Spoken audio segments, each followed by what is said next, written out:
exclusively for Indian companies, including, of course, domestic affiliates of various foreign firms. Priyanka has been filing reports from the Defence Expo, and here's one such that she filed earlier. Artificial intelligence is not just something that is restricted to the sci-fi novels. It is a reality, and it is not just a reality, it is materialized in the defense sector as well now.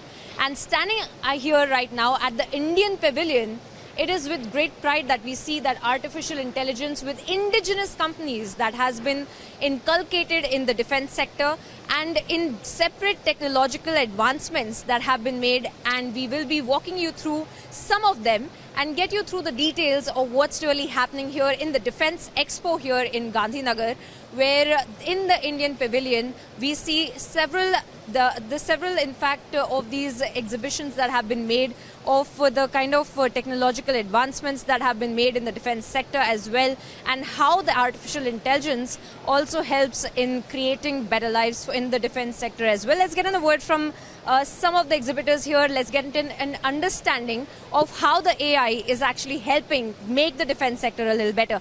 Hi, if you could also tell our viewers your name and tell us about your exhibition here. Sure. My name is Nutan. I'm the CEO of Vizira. It's a startup from Mysore. We have developed a tactical communication system primarily intended for special operations, which means missions in cases where counterinsurgency and counterterrorism happens, like Uri, where soldiers, there's a lack of communication. The effective communication is less than 50%. That means if the mission happens for 10 minutes, soldiers are able to communicate only for less than 5 minutes.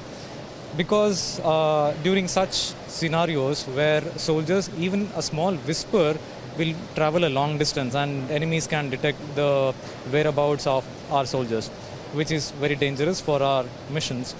So, could you explain to me a little bit about the exhibit here as well, and how this would help in this communication as well, a better communication that you have been talking. You're talking also about neurolinguistics also being used in this. Yes, it's a system of, I can just,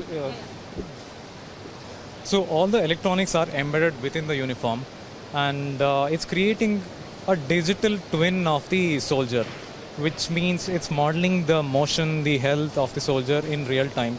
And it's reading the intention. When soldiers are trained to communicate using hand gestures and other body languages, the system reads through AI and signal processing and sends it across to other soldiers. And the other soldiers also can receive the message through a brain link, external brain link, which means the message is sent through the skin, not necessarily through audio. So that helps soldiers. What that does is that it's activating a different region in the brain, and it helps in situational awareness and threat processing during those scenarios. It can also act as the same system can be, the secondary application is it can be used to control any of the machines, unmanned systems, UAVs, UGVs, unmanned submarines, and any remote control stations without using any remote, because it's already mapping the entire soldier. Another feature is that it also has mission analytics embedded, which means after the mission has been completed, the system analyzes and suggests where the mission can be better. So it also improves as per yes, the data that is collected exactly, in each and every mission. And it does it by keeping anonymity of the soldiers, so which is very crucial in terms of military. Absolutely.